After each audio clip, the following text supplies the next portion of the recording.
Então, para a prática, eu quero que vocês abram aí o notebook que eu postei na atividade.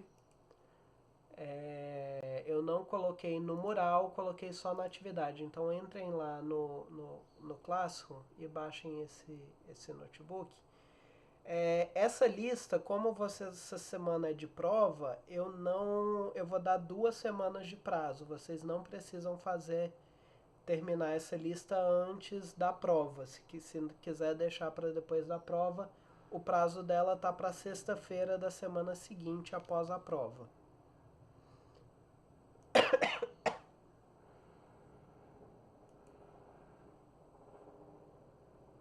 Eu vou dar um minutinho aí para vocês abrirem. Quem tiver aberto o notebook já, manda um pronto no chat, que aí hoje tá pouca gente online, eu rapidinho eu consigo ver se tá todo mundo com o notebook aberto ou não.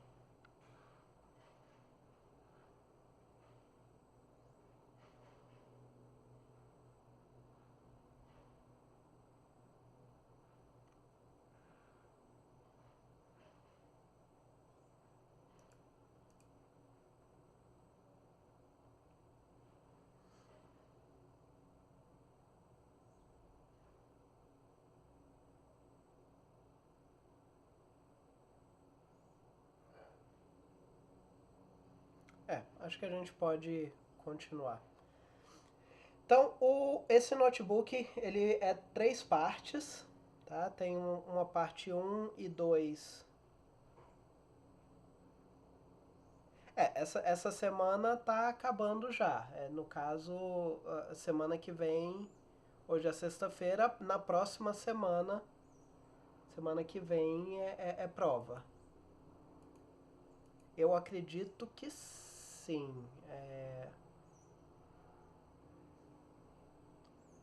Deixa eu abrir aqui o calendário rapidinho.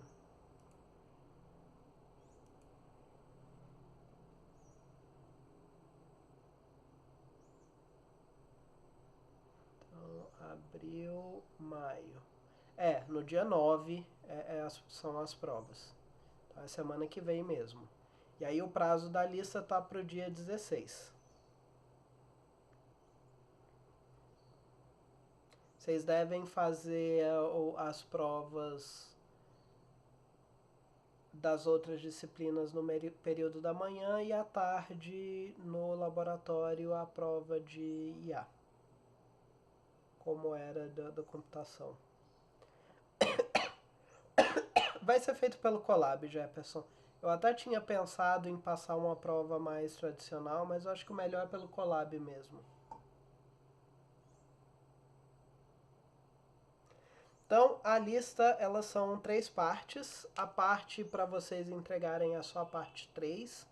Parte um e 2 a gente vai fazer aqui junto em sala.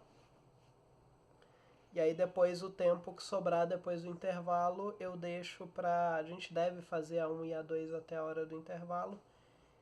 E depois do intervalo eu vou ficar aqui se vocês quiserem tirar dúvida da parte 3. E, e é o que vocês vão ter que entregar. Tá? Então a parte um a gente vai rodar aqui uma primeira pipeline. Então a gente tem uma série aqui de importes. NumPy, Pandas, Matplotlib.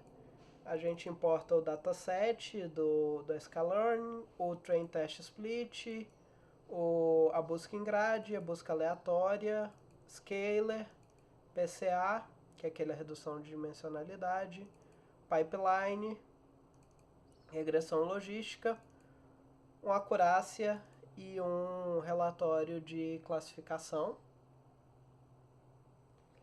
E aí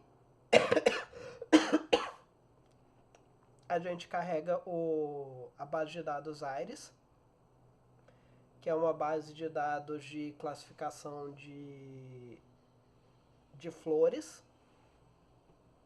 Então, a base Iris, ela tem 4 features. A gente tem essas 4 features aqui, que a interface do dataset do Scalane permite a gente consultar esses nomes, tá? Nem sempre a gente tem acesso direto ao nome das features, mas aqui no caso do Scalane, esses datasets que a gente carrega deles, eles têm esses atributos feature names e target names.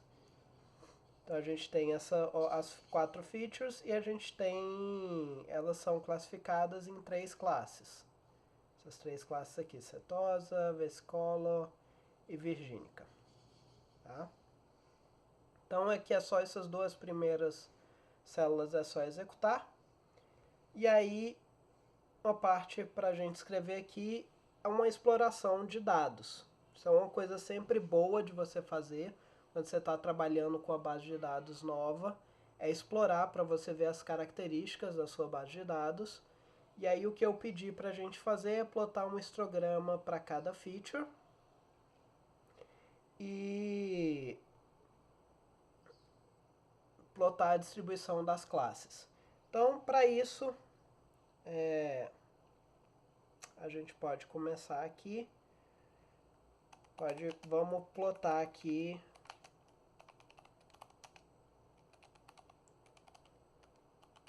histograma das features.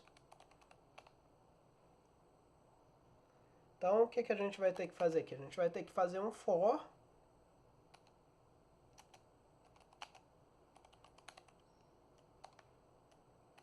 No caso, o meu x shape 1, eu quero o tamanho da segunda coordenada do x. Lembra aqui que o x, ele é número de pontos pelo número de features. Por isso que eu faço o range aqui no shape 1 do x, que seria o número aqui de features. E aí eu defino aqui a minha figura.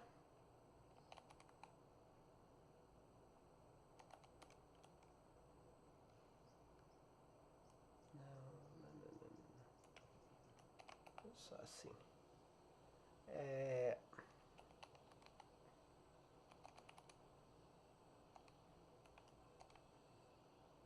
E aí eu vou plotar os valores,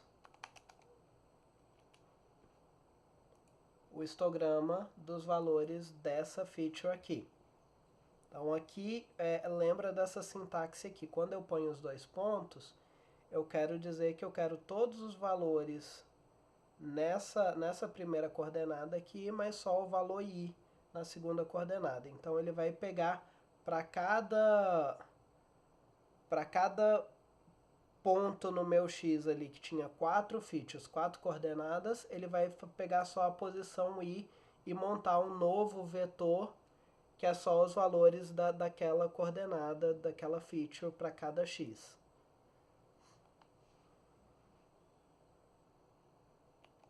E aí eu ponho o título. Então, Arius Feature Names. Eu pego o nome daquela feature e mostro cada um deles. Então eu tenho aqui o histograma aí de cada uma das minhas features. E eu vi agora como é que elas estão distribuídas. Tipo, o sepal length, ele vem aqui mais ou menos de 4,5 até 8, ele está entre 4 e 8. Com a distribuição, está bem distribuído, um pouquinho mais concentrado aqui entre 5 e 6. O comprimento sepal, ele já tem uma distribuição um pouco mais normal, mais bem distribuída. O comprimento da pétala tem esses dois picos, então ele tem um bastante concentrado aqui perto de 1, com outro pico aqui mais distribuído, mais um outro pico aqui próximo de 5. E o comprimento da pétala é bem distribuído com alguns picos. Então eu consigo observar aqui algumas características dos meus dados. E vai ter muitas situações, principalmente com o tempo, com a experiência, você vai conseguir observar coisas olhando para esses plots.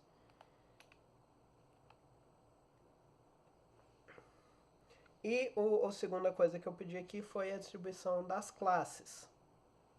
Tá? Então eu preciso contar.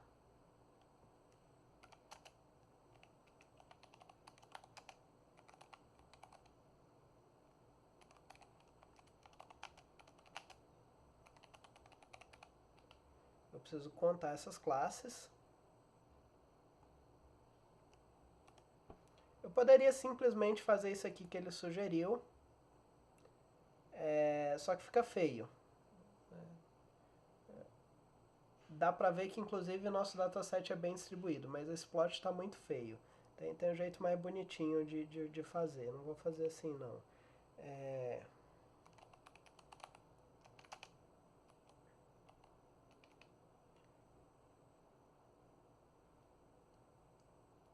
Não conheço essa função bin count.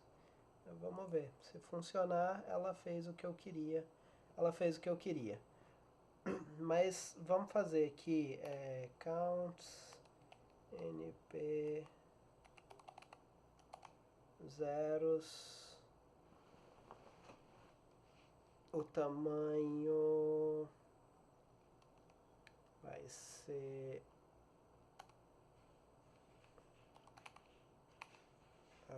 iris.targetNames. Na verdade vai ser o comprimento disso. Então eu quero aqui um vetor de zeros do tamanho do meu número de classes.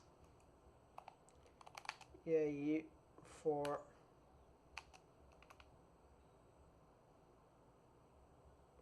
e in range length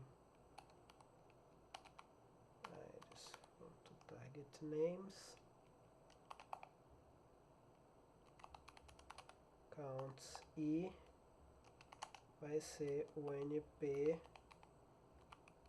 sum do y igual a i.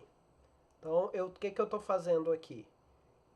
Eu estou criando um vetor, um array do tamanho, um array de zeros, do tamanho do meu nome, do meu número de classes. E aí eu estou iterando aqui nas classes possíveis e somando para cada uma delas, adicionando nesse vetor a soma de todos os valores i's igual, todos os valores y's igual a essa classe. Essas classes vão ser 0, 1, 2. Então aqui eu estou somando para cada classe. Isso aqui vai dar um array de booleanos. Verdadeiro quando o y for igual ao i, falso quando for diferente.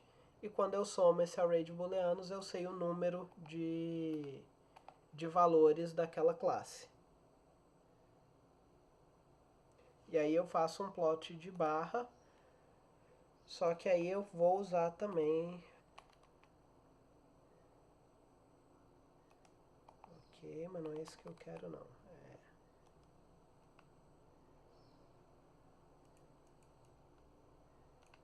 Peraí. LT...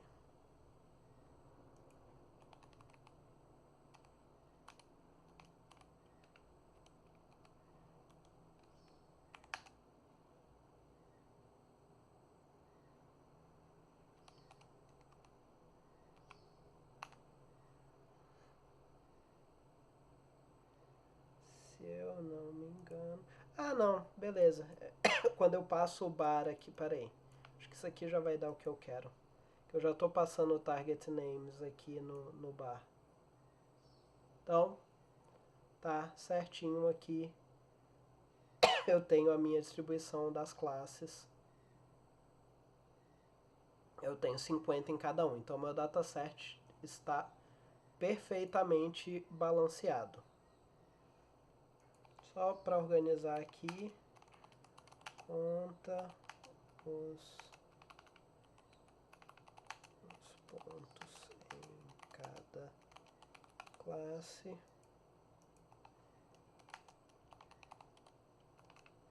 Plota em forma de...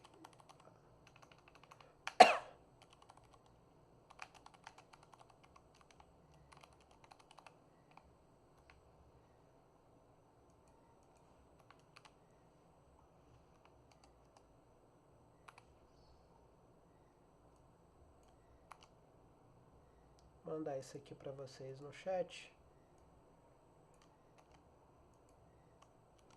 Então, uma exploração básica aqui dos meus dados, mas isso aqui é uma coisa que vocês têm que se acostumar a fazer.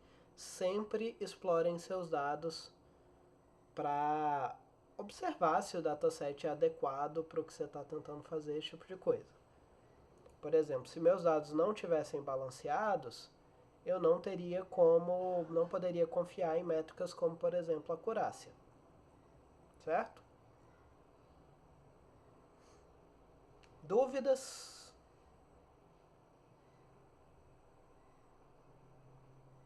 Ok.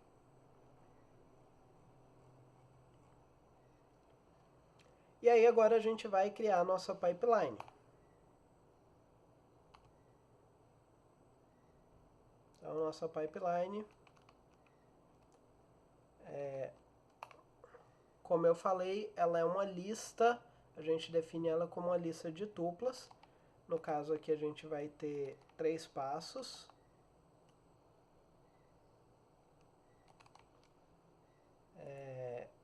Acho que eu não expliquei em nenhum lugar, mas é aquela mesma que estava lá no slide.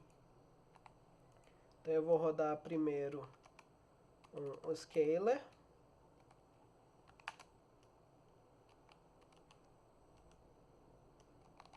Que vai ser o scaler padrão. Depois eu vou rodar um PCA.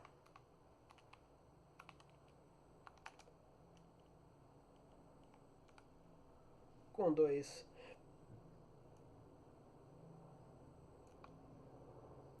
componentes.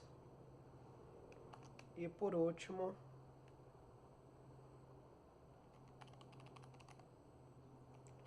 um classificador que vai ser a regressão logística.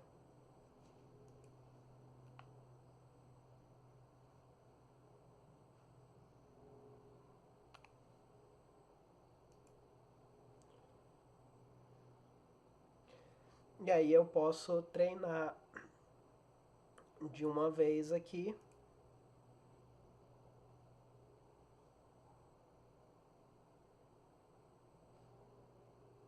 Ele deu aqui uma acurácia, essa minha pipeline, com os hiperparâmetros padrões. O único que eu ajustei aqui foi o número de componentes no PCA, que eu acho que inclusive é obrigatório você definir. Me deu uma acurácia aí de 91%. Então o que eu fiz aqui? Eu comecei, a gente pode...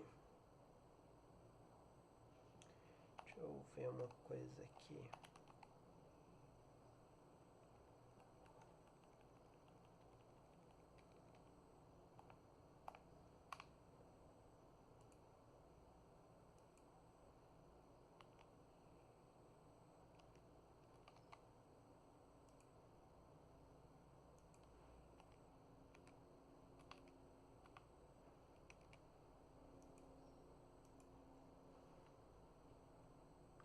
Então aqui, ó, a gente pode até olhar o que essa pipeline está fazendo aqui meio que na mão. Se a gente pegar aqui o xtest. Então esse aqui são os nossos dados de teste. Então o primeiro passo, que é o passo 0, isso aqui vocês não precisam copiar não, tá? Eu estou só mostrando para vocês. O primeiro passo vai transformar esses valores.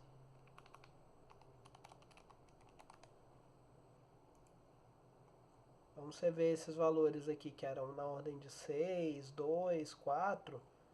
Tá tudo aqui com um valor menor e mais próximo aqui em torno de 0.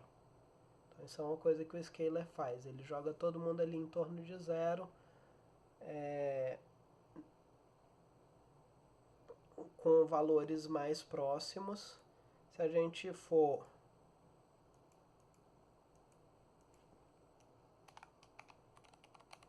Se eu guardar isso aqui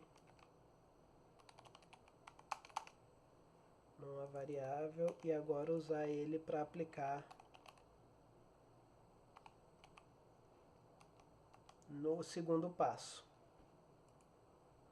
O segundo passo reduziu a dimensão agora de cada um dos pontos para 2 dimensões só, que é o que o PCA faz. E o terceiro passo vai fazer a predição. Na verdade não é fit transform, é só transform. E o terceiro passo é nosso passo preditivo. Vai classificar os nossos valores. Aí você vê que isso ele fez tudo internamente ali na pipeline, nem é feito para eu acessar isso aqui, o que está acontecendo dentro. Você vê até meio feinho a maneira que eu faço isso, mas você vê que ele está fazendo todos esses passos lá dentro automaticamente para mim. Ok? Todo mundo entendeu 100% como é que a pipeline funciona? Pode cair na prova já?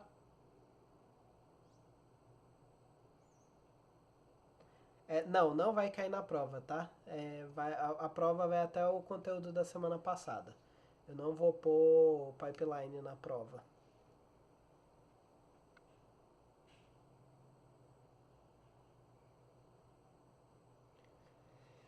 E aí, segunda parte aqui é busca de hiperparâmetros. Foi para assustar um pouquinho mesmo. Mas não, pipeline não cai nessa prova não. Segunda parte, busca de hiperparâmetros. A busca de hiperparâmetros, ela funciona da seguinte maneira. A gente define um dicionário com lista de valores de parâmetros que a gente quer explorar. Então, o que eu vou fazer aqui? Eu preciso ter uma pipeline definida, tá? Então eu preciso ter uma pipeline aqui. A pipeline que eu vou usar é essa mesma pipeline que eu já estava usando aqui. E aí eu tenho esses passos e cada passo desses tem seus parâmetros. A gente pode entrar aqui na documentação do sklearn.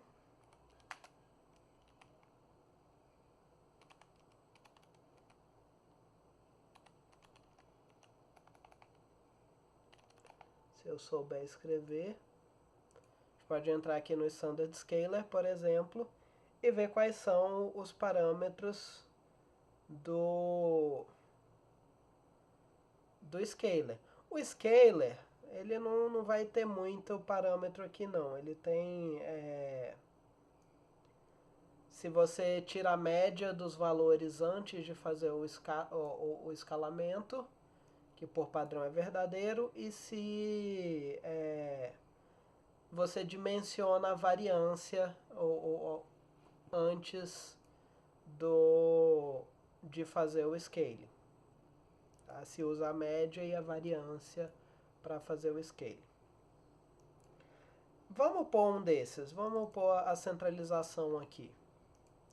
Então, o que eu vou fazer aqui? Para eu definir qual parâmetro que eu vou usar, eu tenho que dar o nome do passo, eu crio a chave do dicionário, tem que ser o nome do passo, no caso é o scaler, 2 underscores e o nome do parâmetro que eu quero testar.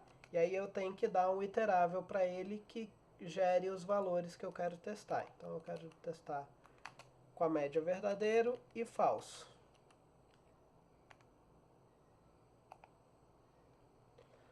E aí, beleza, eu vou testar só isso com o scaler.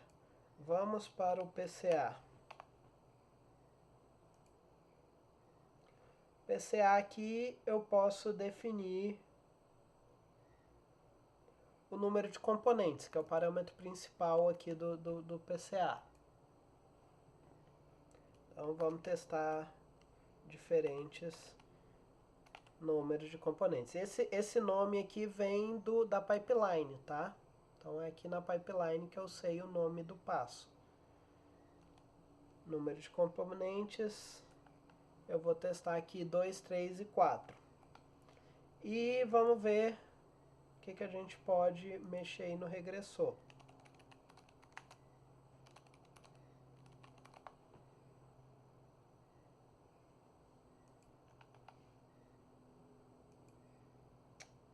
E eu tô escrevendo o nome Logistic Regression. Regressor. Isso. O que a gente pode testar aqui nele?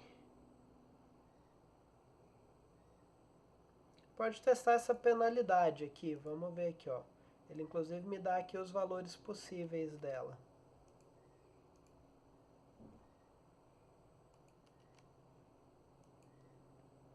Vamos lá. É o... Como é que eu chamei aqui? Classifier. Classifier underscore penalty.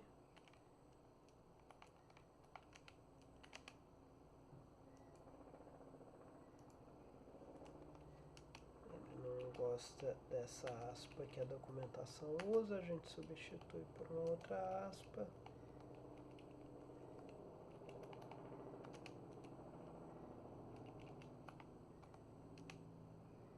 E isso aqui está no formato de um set, set é iterável, eu posso deixar como set também. Eu poderia transformar, mais comum eu deixar como lista, tá? Vou pôr como lista.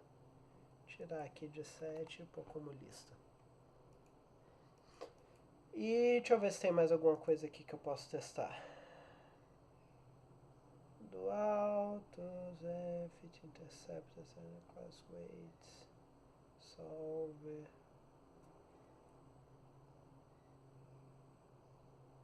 Não, vou mexer em mais nada não. Tá bom isso. E aí eu posso rodar. Uma vez que eu definir quais os hiperparâmetros que eu quero testar, eu rodo a busca. No caso aqui eu estou fazendo uma busca em grade. Então ele rodou aqui 5 folds para cada um dos 24 candidatos. Ele deu um monte de warning aqui.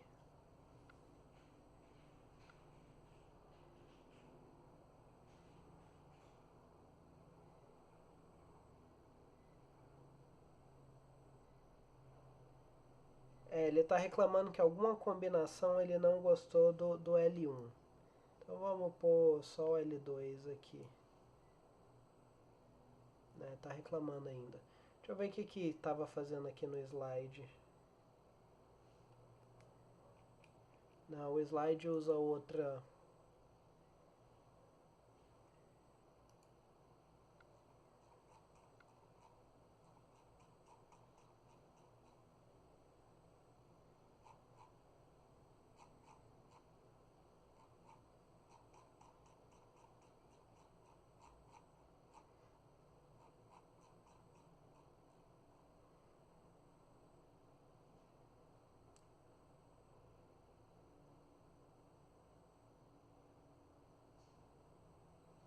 Tava testando o L1 e o L2. Vou deixar só L1 e L2 aqui, ver se ele para de reclamar.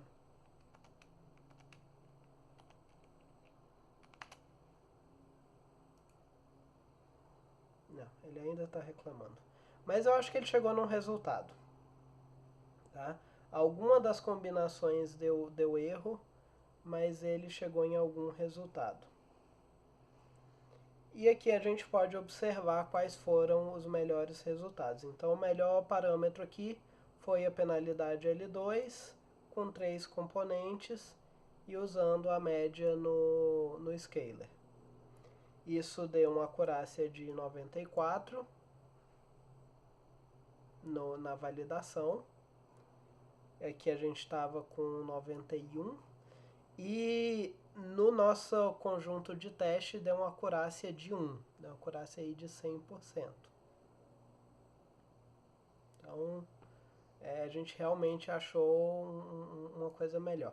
Essa acurácia de 1 é porque nossa base de dados é bem curta, tá? Isso não é estranho que em alguma situação ele dê uma acurácia de 1. Lembra que métrica não é garantia, então não está dizendo nada que ele vai acertar sempre. Mas nossos dados aqui a gente tem 150 pontos só e nosso conjunto de teste é só 30% disso. Ou seja, é 140 pontos, 45 pontos só. Então não é estranho que ele ache algum que deu, ele acertou todos. Aí você vê que internamente na validação cruzada que ele faz, ele teve uma acurácia só de 94%. Isso aqui é uma coisa bem rara, tá? Que ele dá uma métrica melhor na base de dados de teste do que na base de dados de interna de treino.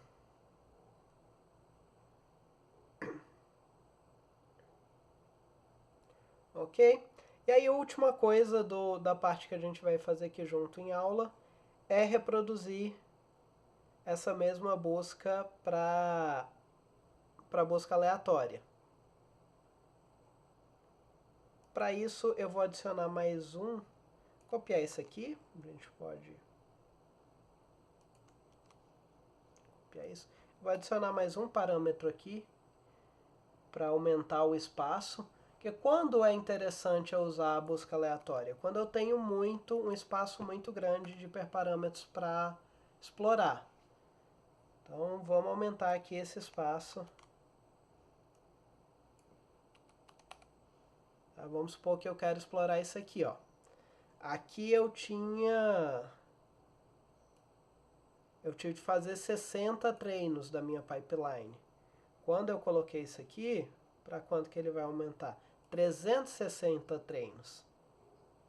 Então aumenta bastante, começa a ficar mais caro. Como é um modelo muito simples, ele rodou 360 em 1 segundo. Mas se fosse um modelo mais complexo, poderia ser que isso aqui fosse caro. E aí para isso a gente usa o Randomized Search CV. E aí aqui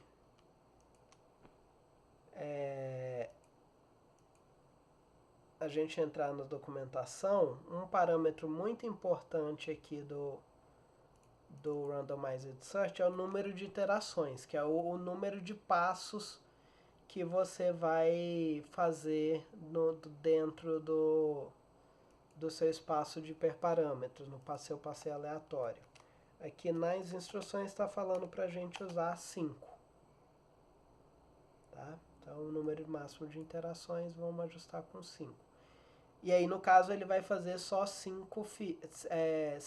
testar 5 dos 72 possíveis candidatos de combinações de hiperparâmetros.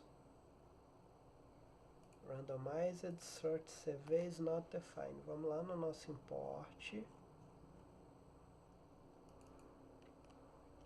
Randomized Search CV, tá aqui. Talvez eu não tivesse executado essa célula aqui.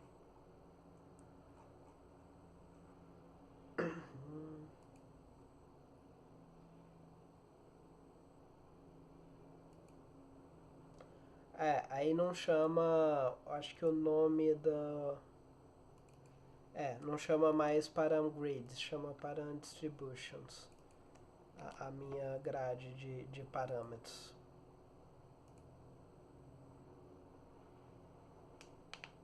Então ele fitou aqui 5 candidatos só. E vamos ver o que ele encontrou. A gente pode copiar isso aqui. Eu vou mudar o nome disso aqui para Random Search.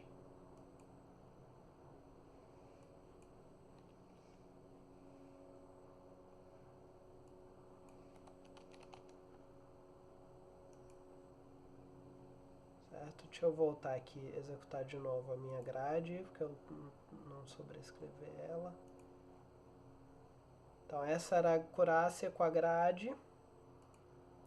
E aí vamos rodar o aleatório.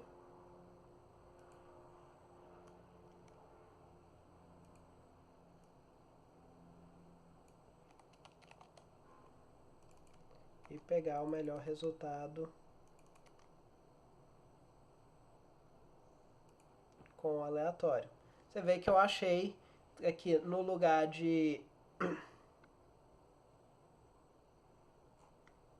Vamos comparar diretamente um com o outro. Vamos pegar essa mesma grade de busca aqui e colocar aqui na busca por grade. Então rodei aqui a minha busca por grade, levou 2 segundos.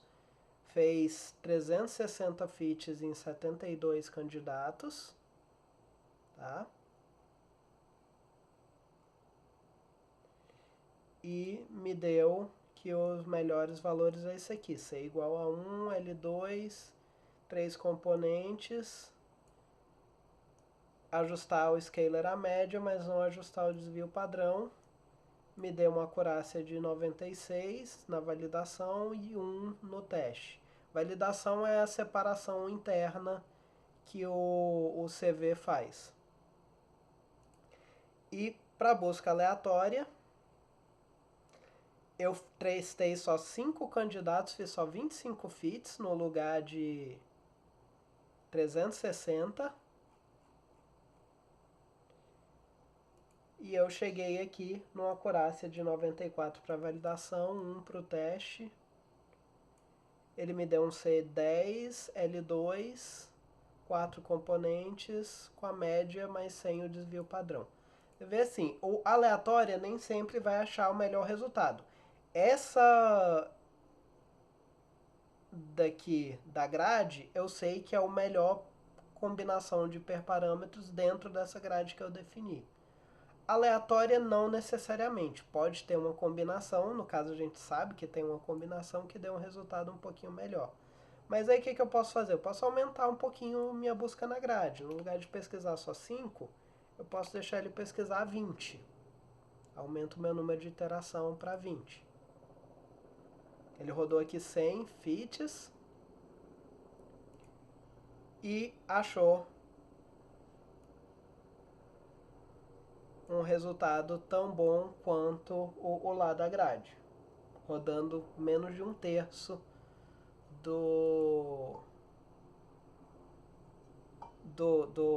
fits que a grade rodou. Ok? Alguma dúvida? Deu para entender como é que faz essa busca? Então é isso, 4 e 5, vamos para o intervalo.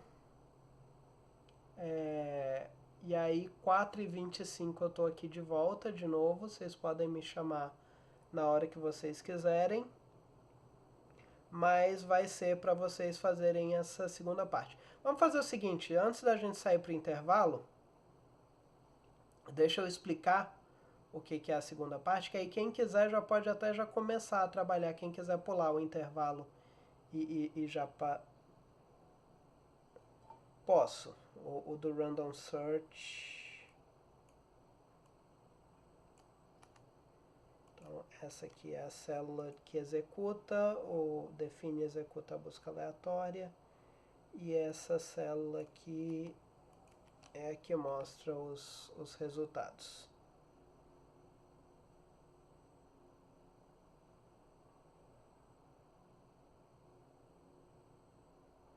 Tá? Então, deixa eu explicar aqui a parte 3, que é a parte que vai ficar para vocês de lista, mas vocês podem começar já agora. Quem quiser já começar e terminar a aula mais cedo, já pode pular o intervalo. Então, essa parte 3, a gente vai fazer a pipeline com um passo customizado. Um dos passos vai ser uma classe que a gente vai definir, no caso vocês vão definir. Então a gente tem uma sequência aqui de imports, tá? Se vocês precisarem de mais algum import no código de vocês lá embaixo, adicionem aqui, reexecutem essa célula dos imports. E a gente carrega uma base de dados do sklearn também. É uma base de dados de textos, tá? E esses textos são separados nessas 4 categorias aqui. Tá?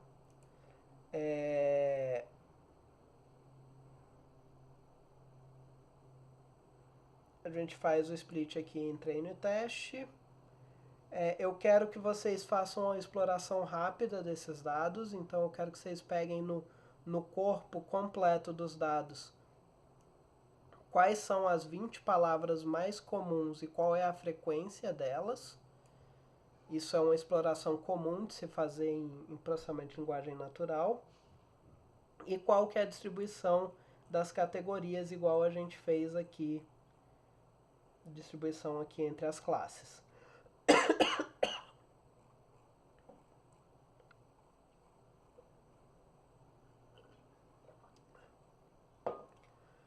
Responde aqui se o dataset está balanceado ou não, tá?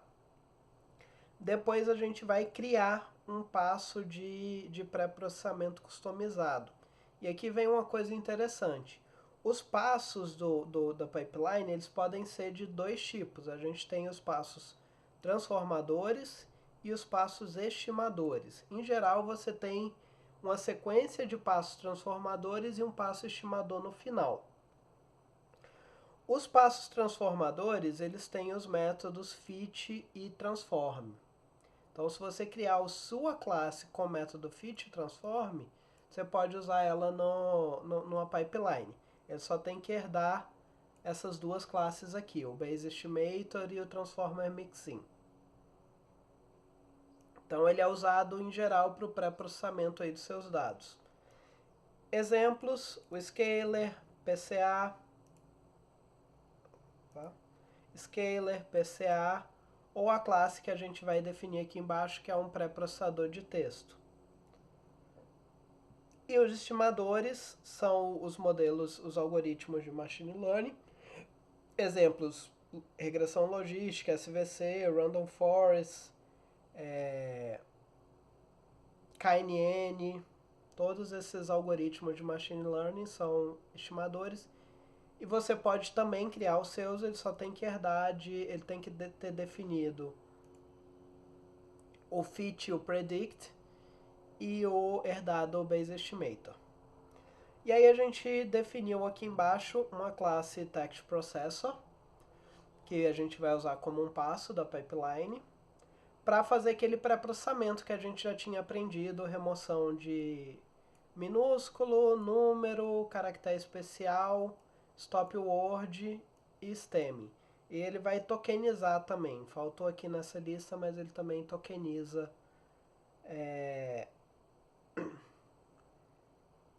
aqui. Então, já tem bastante coisa da classe aqui já escrita. A init, então eu recebo aqui uma língua, se é ou não para remover número, se é ou não para remover caractere especial. Guardo isso como atributo. E aí tem dois atributos aqui que eu quero que vocês definam, que é a lista de stop words. Então lembrem lá como é que a gente pega a lista de stop words lá do NLTK, guarda aqui nesse atributo, de acordo com a língua que foi definida aqui, ó, tem que usar essa língua, e definir o stemmer também, dependendo do stemmer, você também vai usar ou não a língua.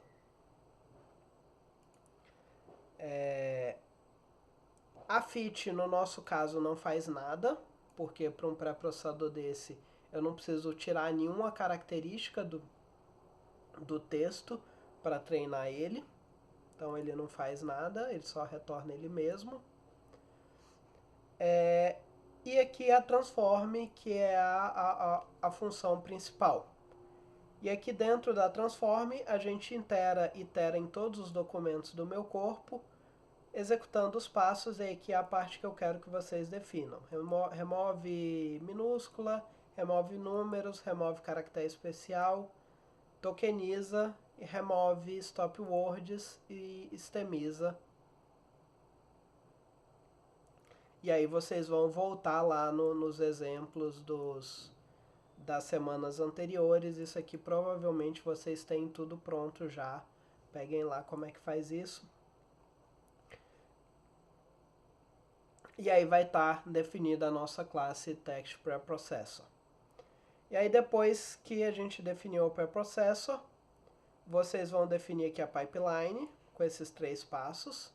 O Preprocessor usa a nossa classe, o TFDF usa o TFDF Vectorizer do sklearn, e o Forest usa o Random Forest Classifier do sklearn. E aí vai rodar essa pipeline. Tirem métricas aqui, eu quero acurácia e AUCROC, matriz de confusão. Talvez vocês precisam ver aqui na documentação, porque minha classificação aqui não é binária, eu tenho 4 classes.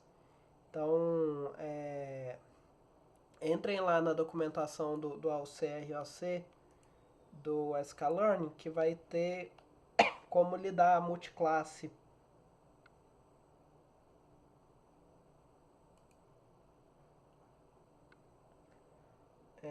Aqui, ó.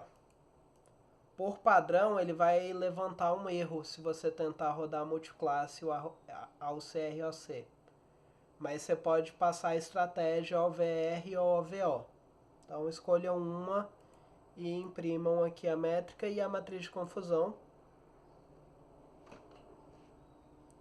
Todos têm função no sklearn. Então procurem aqui as funções,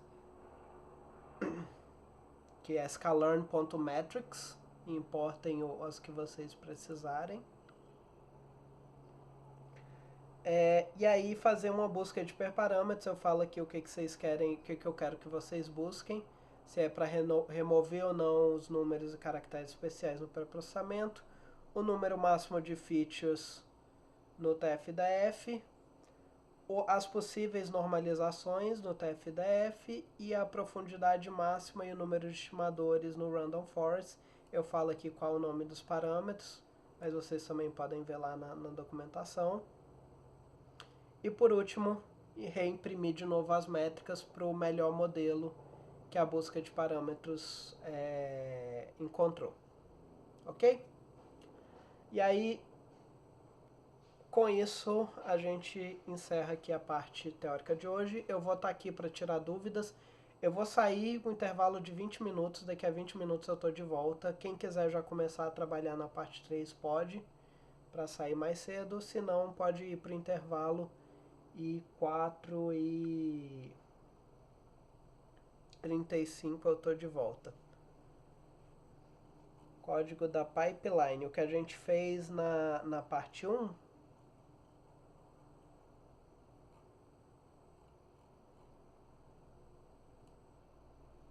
Tá, deixa eu pegar ele aqui.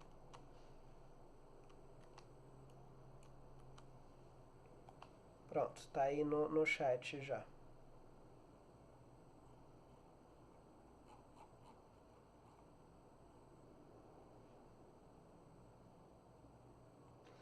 E eu vou pôr também a versão final do código da busca em grade.